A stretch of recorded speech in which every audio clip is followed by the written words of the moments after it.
নবীজির প্রতি সাহাবাদের মহব্বত কেমন ছিল এই ব্যাপারে কয়েকটা উদাহরণ শুনুন। এক নাম্বার উদাহরণ, একটা কিতাব আছে তারিখ ইবনে হিশাম, এই কিতাবের 2 নম্বর খণ্ড 172 নম্বর পৃষ্ঠা। আবু সুফিয়ান রাদিয়াল্লাহু তাআলা তখন মুসলমান হয় নাই। আবু সুফিয়ান রাদিয়াল্লাহু তাআলা তখনও মুসলমান হয় নাই। মুসলমান হওয়ার আগে উনি সাহাবাদের ব্যাপারে কি বলতেছে একটু শোনেন। উনি মুসলমান হয় নাই তখনও। আবু সুফিয়ান রাদিয়াল্লাহু তাআলা ইসলাম গ্রহণ করার আগে এই ঘটনাটা আপনি যখন অন্য কাউকে শোনাইবেন তখন এইভাবে বলবেন, আবু সুফিয়ান রাদিয়াল্লাহু তাআলা ইসলাম গ্রহণ করার আগে সাহাবাদের ব্যাপারে যে মন্তব্য করেছেন মন্তব্যটা একটু শুনে নাও। কারণ একজন মুসলমানের মুখ থেকে মন্তব্য এটা তো হবেই, কিন্তু একজন অমুসলমান ছিলেন তখনকার মন্তব্যটা আমরা শুনবো যে আবু সুফিয়ান রাদিয়াল্লাহু তাআলা অমুসলিম অবস্থায় কি মন্তব্য করছে। আবু সুফিয়ান রাদিয়াল্লাহু তাআলা আনহু বলেন, মা রাআইতু মিনান নাসি আহাদান ইউহিব্বু আহাদান কাহুব্বি আসহাবি মুহাম্মাদিন সাল্লাল্লাহু আলাইহি ওয়াসাল্লাম মুহাম্মাদা। দুনিয়ার কত মানুষ আমি দেখলাম, কত দেশে আমি ব্যবসার উদ্দেশ্যে সফর করলাম, আমি কোন মানুষকে দেখি নাই অন্য কোন মানুষকে এত ভালোবাসতে নবী মুহাম্মদের সাহাবারা নবীকে যত পরিমাণ ভালোবাসে এমন ভালোবাসনেওয়ালা আমি দুনিয়ায় আর কাউকে দেখি নাই। সারা দুনিয়ায় এমন কাউকে আমি পাই নাই যে কোনো মানুষ মানুষকে এত ভালোবাসতে পারে। নবীজির সাহাবাদের ব্যাপারে বলেন তো, আবু সুফিয়ান রাদিয়াল্লাহু তাআলা আনহুর এই মন্তব্যটা ইসলাম গ্রহণ করার পরে না আগের? আমি দুনিয়াতে অনেক সফর করছি, কিন্তু একটা মানুষ আরেকজন মানুষকে এত মহব্বত করে এই প্রথম আমি দেখলাম। এবার বুখারী শরীফের একটা হাদিস শোনেন, যে হাদিসটা শোনাবো এটাও নবীর আরেক সাহাবা উরওয়া ইবনে মাসউদ, তবে ওনার এই বক্তব্যটা ইসলাম গ্রহণ করার আগে। এখন বুখারী যে হাদিসটা শোনাবো এটা উরওয়া ইবনে মাসউদ রাদিয়াল্লাহু তাআলা আনহুর বর্ণনা, তবে ওনার এই বর্ণনাটাও ইসলাম গ্রহণ করার আগে। বুখারী শরীফের 2581 নম্বর হাদিসের বর্ণনা, উরওয়া ইবনে মাসউদ রাদিয়াল্লাহু তাআলা আনহুর বর্ণনা। হুদাইবিয়া সন্ধি, নবীজি সাল্লাল্লাহু আলাইহি সাল্লাম যখন গেলেন হজ করতে গেলেন বা মক্কায় ঢুকবে, কাফেররা বাধা দিল, না তোমারে ঢুকতে আমরা দিব না। বিসমিল্লাহির রহমানির রহিম।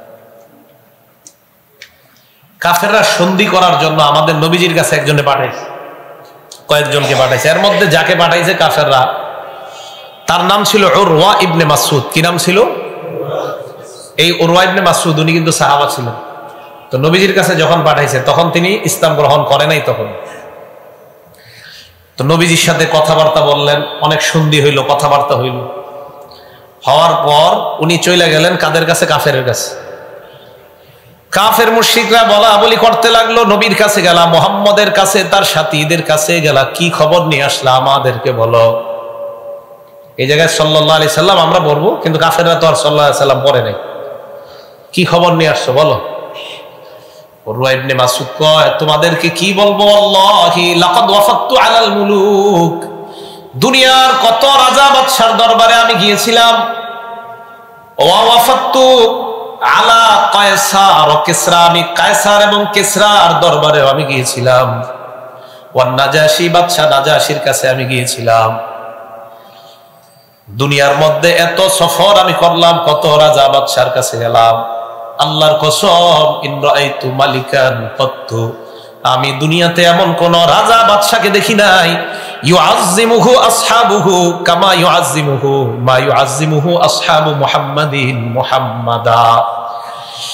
উরওয়া ইবনে মাসউদ বলেন, দুনিয়ার কত রাজা বাদশার কাছে গেলাম, দুনিয়ার এমন কোন রাজা বাদশার প্রজাদেরকে আমি দেখি নাই বাদশাকে এতটা সম্মান করতে আমি কখনো দেখি নাই। নবী মুহাম্মদের সাহাবারা নবীকে যেই পরিমাণ সম্মান করে আমি দুনিয়ার কোন প্রজাদেরকে, তার রাজাকে এত সম্মান করতে দেখি নাই। রাজা বাদশাদেরকে দেখি নাই। তো হেরা কয়, কি দেখছো তুমি এত কিছু বুঝতেছো? উরওয়া ইবনে মাসউদ রাদিয়াল্লাহু তাআলা তখনও মুসলমান হয়নি।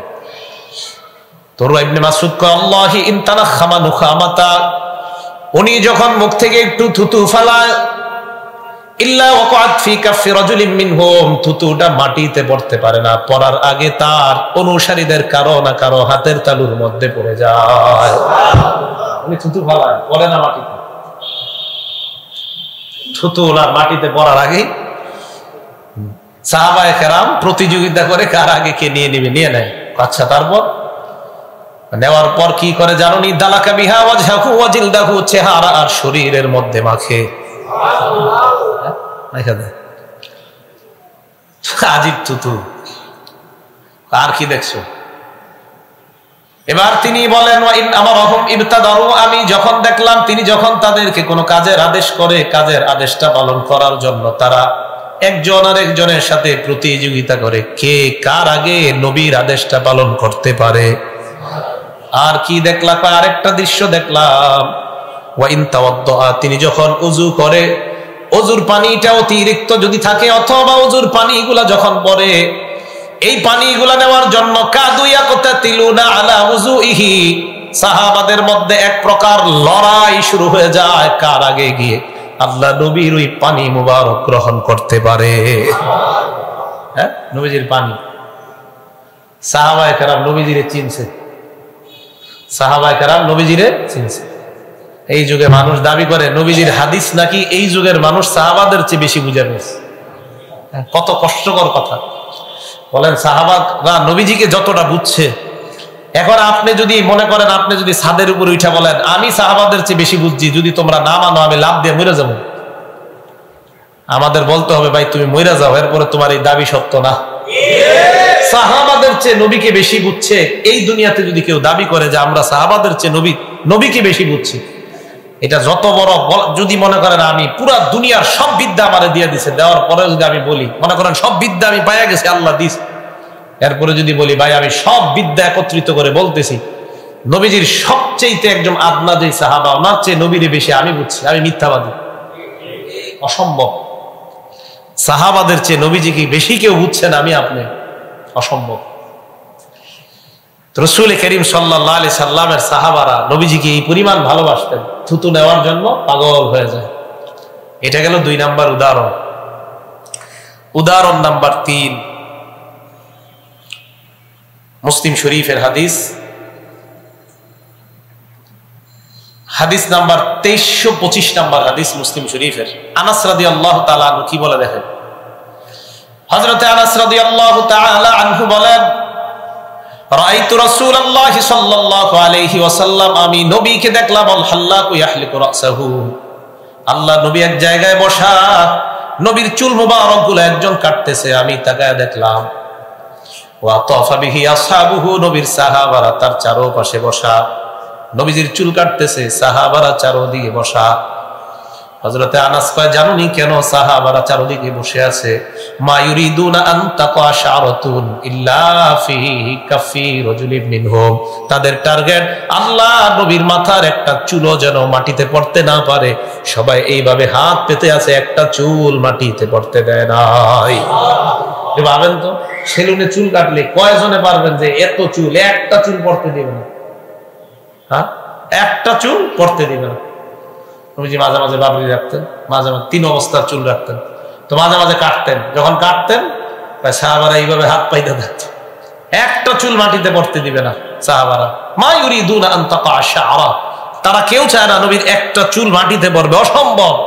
জমা করে করে কেউ বোতলে, কেউ বাড়িতে বরকতান এইভাবে রেখে দিচ্ছে। তো সাহাবাদের চেয়ে আমরা নবীরে বেশি ভালোবাসি, এই দাবি কি সত্য হবে কোনোদিনও? সত্য হবে না, এটা অসম্ভব। 4 নাম্বার উদাহরণ, আবু বকর সিদ্দিক রাদিয়াল্লাহু তাআলা মক্কা থেকে নবীজির সাথে হিজরত করে মদিনায় রওনা করলেন। বুখারী শরীফের 3652 নাম্বার হাদিসের বর্ণনা।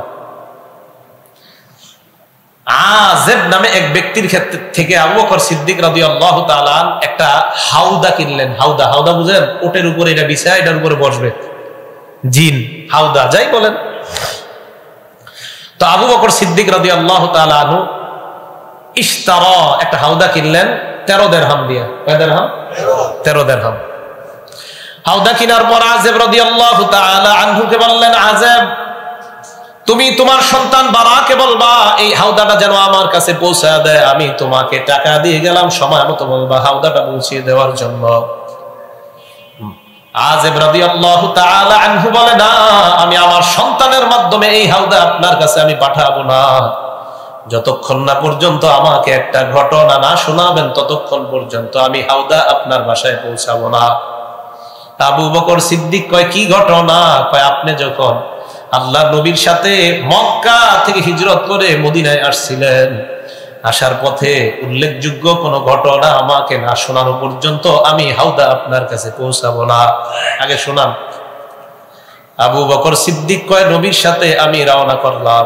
করার পর যাইতে যাইতে আস্তে আস্তে একটা গুহার মধ্যে আমরা ঢুকলাম। গুহাতে প্রবেশ করার পর 3 দিন ছিলাম। আমি তাকায় দেখলাম মানুষগুলা উপর দিয়ে যায়, আমাদের দিকে এইভাবে তাকায়, তাকানোর পর আমি ভয় পেয়ে গেলাম। আবু বকর সিদ্দিক কয়, কয়েকজনের পা আমি দেখে চিনতে পারলাম, এই যে মক্কার ওমকে হাঁটতে হাঁটতে যায় আমি দেখেই চিনতে পারছি। নবীজির চেহারা মুবারকের দিকে তাকাইলাম, তাকায় দেখি চেহারার মধ্যে কোনো পেরেশানির ছাপ নাই। হুজুর আপনি টেনশন করেন না, নবীজি কেন? এই যে দেখেন মক্কার ওমকে যাইতেছে, নবীজি যা। সুবহানাল্লাহ, তো কি হইছে? আবু বকর সিদ্দিক রাদিয়াল্লাহু তাআলা আনহুকে আল্লাহ নবী বললেন, আবু বকর, কি ধারণা তোমার আমরা 2 জন এই জায়গায় আছি, এটাই তো তোমার ধারণা? আবু বকর সিদ্দিক কয়ের চাইতে আর বেশি কি? আমি আর আপনি ছাড়া তো আর কেউ নাই। আল্লাহর নবী কয়, আবু বকর, আল্লাহু সালিসুহুমা, আমরা 2 জন এই জায়গায় নয়, আমাদের 3য় জন হলেন আল্লাহ। 3য় জন কে? আল্লাহ। আল্লাহ আমাদের 3য়। লা তাহজান, তুমি চিন্তা করো না, আল্লাহ আমাদের সাথে আছে, টেনশনের কি? কোনো চিন্তা করো না। আবু বকর সিদ্দিক রাদিয়াল্লাহু তাআলা ভয়ে আমি শেষ, নবীজির দিকে কোনো ভয় পায় না। 3 দিন পর আমরা বের হইছি। আচ্ছা, আরো আশ্চর্যজনক কিছু শোনান। তারপর এটা অনেক লম্বা হাদিস, পুরো হাদিসটা বলা উদ্দেশ্য না। দেখেন এই জায়গায় আবু বকর সিদ্দিকের মহব্বতটা দেখেন। আমরা চলতে লাগলাম, যাইতে যাইতে এক জায়গায় দেখি একটা রাখাল অনেকগুলা বকরি নিয়ে রাস্তা দিয়ে যায়। নবীজির চেহারা মোবারকটার দিকে তাকায় বুঝলাম নবীজির অনেক পানির পিপাসা লাগছে। আরে আমি কি করব, খুঁজে পাইতেছি না। রাখালটাকে আমি চিনলাম, চেনার পর বললাম, তুমি কি মক্কার ওমকের রাখাল না? কয় হ্যাঁ। আমি বললাম, হালফি গনামিকা মিন লাবান, তোমার এই রাখাল বকরিগুলার মধ্যে এমন কোন বকরি আছে কিনা যে বকরিটার দুধ হবে? কয় আছে। আবু বকর সিদ্দিক বললেন, ফাআলহামতা হালিবুন লানা, আমাদেরকে একটু দুধ পান করাইতে পারবা কিনা? কয় হ্যাঁ পারবো। আবু বকর সিদ্দিক বললেন, ঠিক আছে, দুধ দহন করো, করার পর আমাকে বলবা। আবু বকর সিদ্দিক বলেন, আমি তাকে দেখলাম দুধালু একটা বকরি শোয়া দেয়, শোয়ানোর পর এটা থেকে দুধ দোহাবে। আমি বললাম, দুধ দহন করার আগে তুমি তোমার হাত পরিষ্কার করে নাও, দুধের ওলানগুলা স্তনগুলা পরিষ্কার করে নাও, কারণ এই দুধ আমি তুমি পান করবো এমন না, দুধ পান করবেন আসমান জমিনের শ্রেষ্ঠ মহামানব। ভালো করে পরিষ্কার করো, পরিষ্কার করো।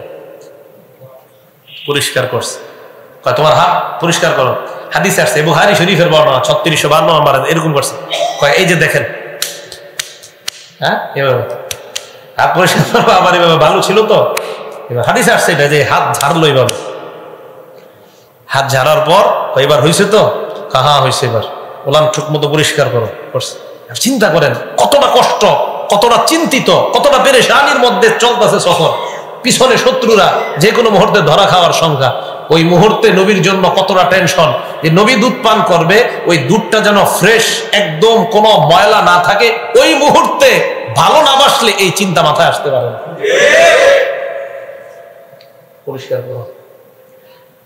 আপনি জানেন না, আমি যখন এই বর্ণনা করছি, আমি দীর্ঘক্ষণ এই জায়গায় চুপ ছিলাম। এই বর্ণনা বলা চিন্তা যে এত পেরেশানির মধ্যে ওনার এত কিছু টেনশন।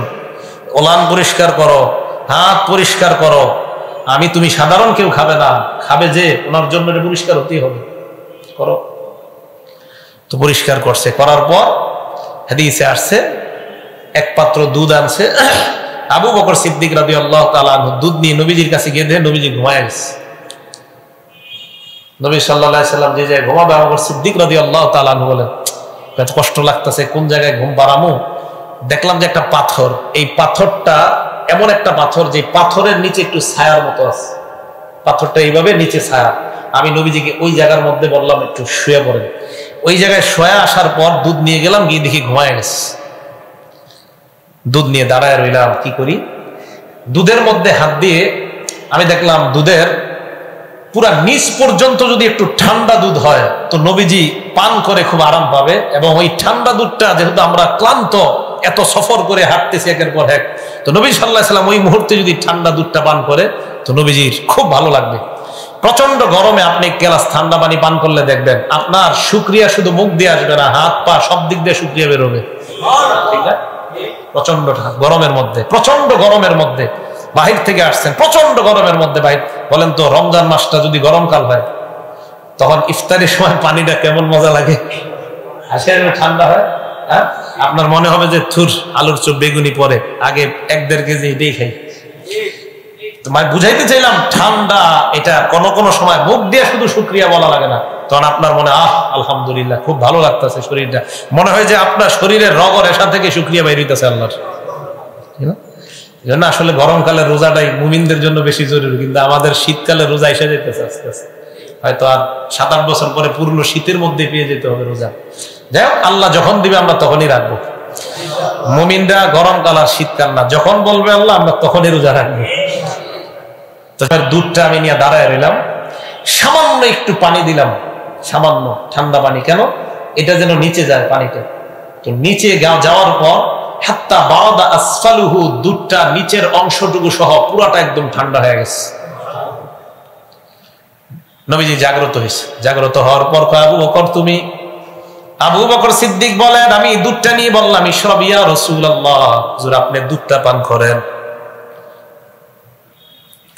আবু বকর সিদ্দিক এই জায়গায় কি বলে দেখেন, ফাশারিবা রাসূলুল্লাহ, নবীজি দুধ পান করেছেন, হাত্তার তাওয়াইতু, আল্লাহর নবী দুধ পান করছে আর আমার মনে হয় পিপাসা মিটছে। আমি আপনি পানি পান করলে পরিতৃপ্ত কি আরেকজন হয় না আমরা হই? আবু বকর সিদ্দিক কয় নবীজি পানি পান করছে, আমি পরিতৃপ্ত হয়েছি। এটা কি আজীব কথা?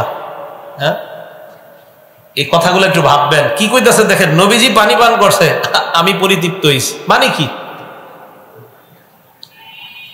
আরেক বর্ণনায় হাত্তা রাদিতু, আমার নবী হাবিব পানি পান করছে, বাস এতেই আমি খুশি, আমি সন্তুষ্ট যে নবীজি দুধ পান করছে, বাস আমার এখন আর কোনো পেরেশানি নাই। যে নবীজি সাল্লাল্লাহু আলাইহি সাল্লামকে কতটা ভালোবাসে, কতটা মহব্বত করে, যে আমার নবী দুধ পান করছে, আমি পরিতৃপ্ত হয়ে গেছি। আল্লাহ আমাদের সকলকে নবীর প্রতি পূর্ণ ভালোবাসা বেশি পরিমাণে প্রকাশ করার তৌফিক দান করেন। নামাজ ছাড়া না নামাজ সহ? নামাজ না পড়লে কি হবে? নবীর প্রেম আছে, এটা অন্যায়, এটা জুলুম। এই গেল 4 নাম্বার উদাহরণ। উদাহরণ নাম্বার 5, বুখারী শরীফের 3811 নাম্বার হাদিসের বর্ণনা, একদম ইতিহাসের মধ্যে, ঘরের মধ্যে এটা লেখা টানাইতে পারেন যে আজীব এক বর্ণনা। উহুদের যুদ্ধে আপনারা জানেন, ইনশাল্লাহ আমরা আলোচনা করবো, আমাদের যখন তাফসির 4 পারার মধ্যে যাবে, আল্লাহ জানে 4 পারায় যাইতে পারবো কিনা, এর আগে মারা গেলে তো শেষই।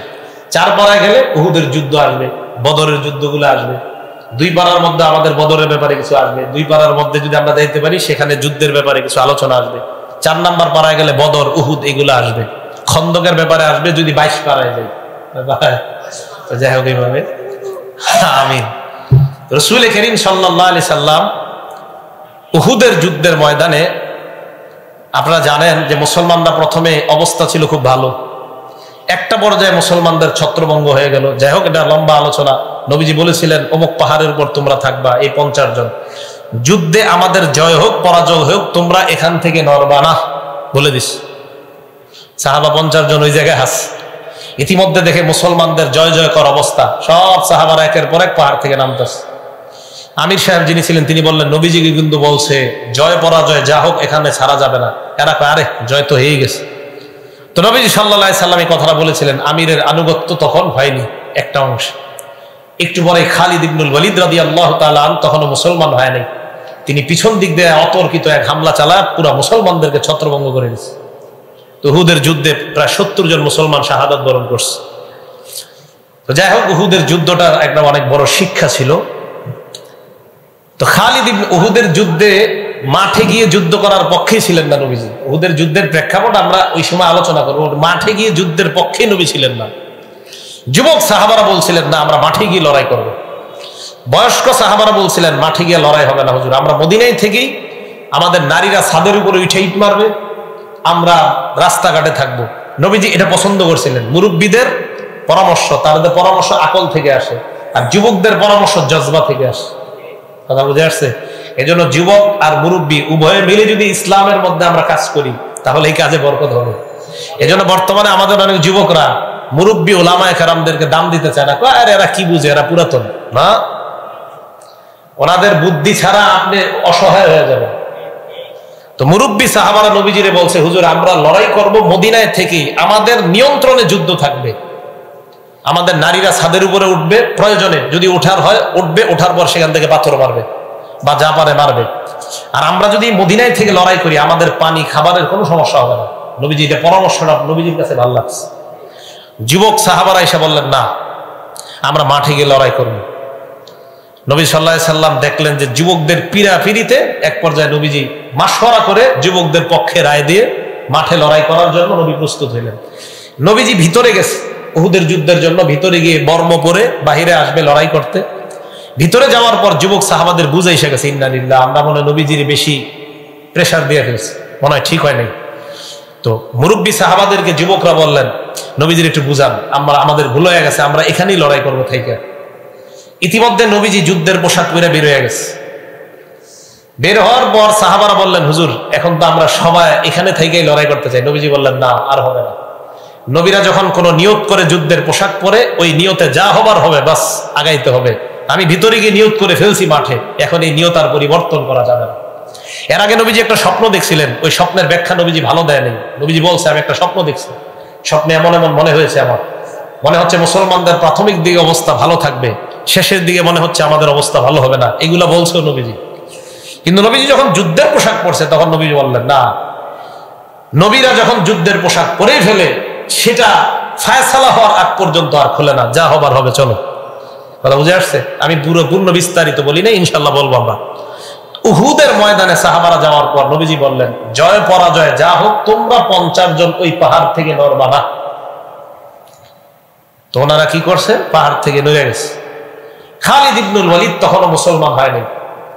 খালিদ ইবনুল ওয়ালিদ রাদিয়াল্লাহু তাআলা আনহুর ব্যাপারে মনে রাখবেন, উনি মুসলমান হওয়ার আগেও মুসলমান হওয়ার পরেও কখনো উনি পরাজয় বরণ করে নাই। মুসলমান হওয়ার আগেও উনি ছিলেন বীর সেনাপতি, মুসলমান হওয়ার পরে তো ওনার উপাধি হয়েছে সাইফুল্লাহ। যে খালিদ ইবনুল ওয়ালিদ তরবারি দিয়ে কি লড়াই করবে? খালিদ নিজেই আল্লাহর তরবারি। এই খালিদ ইবনুল ওয়ালিদ উহুদের যুদ্ধে মুসলমানদেরকে ছত্রভঙ্গ করে দিয়েছিল। নবীজি সাল্লাল্লাহু আলাইহি সাল্লাম এক পর্যায়ে দেখে সাহাবাদের মাঝে এক সাহাবা আরেক সাহাবার উপর আক্রমণ করতেছে, চিন্তাছে না কি এটা কি সাহাবা নাকি, মানে এমন একটা হযবরল অবস্থা হয়ে গেছে। হাদিসের মধ্যে আছে, ইন হাজাবান নাস আনিন নবী সাল্লাল্লাহু আলাইহি সাল্লাম, সাহাবায়ে কেরাম নবীজির থেকে আলাদা হয়ে যাইতেছে। মানে আলাদা বলতে মানে কেমন যেন একটা অবস্থা হয়ে গেছে। ওয়া বাইনা ইয়াদাই আসহাবি রাসূলিল্লাহি সাল্লাল্লাহু আলাইহি ওয়াসাল্লাম, বাইনা ইয়াদাই রাসূলিল্লাহি সাল্লাল্লাহু আলাইহি ওয়াসাল্লাম আবু তালহা রাদিয়াল্লাহু তাআলা আল্লাহ নবীর পাশে মুজাউবিবুন, নবীজির পাশে দাঁড়ায় গেলেন ঢাল হিসাবে, বিহাজাফাতিল্লাহু, তার একটা ঢাল নিয়ে আল্লাহ নবীর সামনে দাঁড়ায় গেলেন আবু তালহা রাদিয়াল্লাহু তাআলা আন। হযরতে আবু তালহা এইভাবে ঢাল হয়ে নবীর সামনে দাঁড়ানোর পর হাদিসে আসছে, কান আবু তালহা রাজুলান রামিয়ান, আবু তালহা ছিলেন একজন সাহসী তীরন্দাজ, তার তীরন্দাজি বিদ্যা ছিল খুব ভালো জানা। হাদিসে আসছে, ইয়াকসিরু ইয়াউমা ইযিন কাউসাইনি আও সালাসা, আবু তালহা নবীর সামনে দাঁড়ায় সেদিন 2টা অথবা 3টা তীর ভেঙে ফেলছে, ধনুক ভেঙে ফেলছে। একের পর এক চালাইতে চালাইতে ধনুক শেষ। ধনুক মানে যেটা থেকে তীর বের হয়, 3টা অথবা 2টা।